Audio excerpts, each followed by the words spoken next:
The EU and the Green Deal. If somebody can explain to me exactly what the EU is trying to achieve, I would be really delighted to hear it.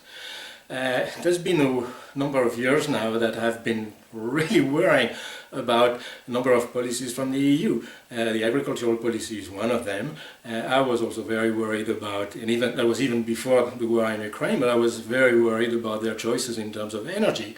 So yeah, I'm really worried about where this is going, because if they keep on going like this, and it's very, I don't know, very dogmatic in my opinion, this is going to be eating just a piece of bread in the dark. So the EU needs to change things.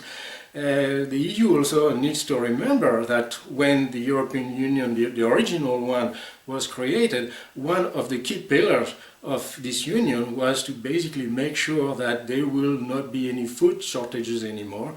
It was after World War II, and the EU wanted to make sure they had food security. If we want to produce less food, then there's a couple of things that can happen. First, food security is going to decrease. Then the imports are going to have to increase, and the imports will come from other areas that don't necessarily want to go and meet the standards of the EU, and then the EU is going to have a simple choice. Either you get lower standard food, and then okay, then you can feed your population, or if you stick really to your standards, then they'll say, well, you know, I probably can sell to China with less cost, and I'm going to make a better margin. So EU, thank you, no food for you. I think the EU needs to really revisit its agricultural policies. I think the whole issue about reducing yields, about making it less intensive, is exactly what I was presenting in one of my videos a year ago.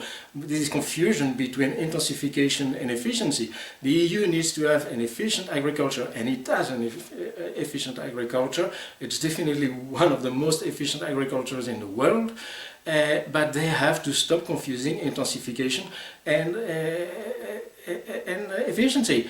They have to have systems that are efficient, that have reached that sustainable intensification level that I was describing in that video, and yeah, make sure that they produce what needs to be produced. So that means changing a number of systems, but doesn't mean basically shutting down a whole bunch of farms, putting a whole bunch of farmers out of business, and not having any food. It's all very nice to want to rewilder the EU and have all sorts of animals, wild animals out there, but if there is no farm, who is going to produce the food? If you think that, you know, producing molecules in big facilities is going to happen overnight, keep dreaming. It's not going to happen. And not to mention that the environmental impact of building a whole bunch of such facilities would be probably much worse than what we have with agriculture.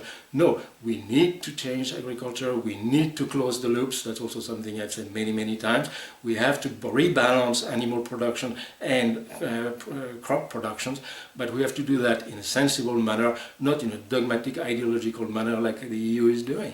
This is going nowhere. And I think what is happening at the moment with the car industry in the EU should be really a clear sign that those policies are basically counterproductive. No, we have to have a protective agriculture, efficient agriculture, but we have to make sure that it's sustainable and it's not mutually exclusive, unlike what a lot of people want to make us believe. We can have a modern, efficient agriculture and that respects the environment. So the EU and the Green Deal, you have to work it all over again, and I would say, once again, let's involve the farmers, because they know their stuff, and they know their stuff a lot better than all those bureaucrats in Brussels. If you're interested in my videos, please click on the subscribe button, or you can also visit my website.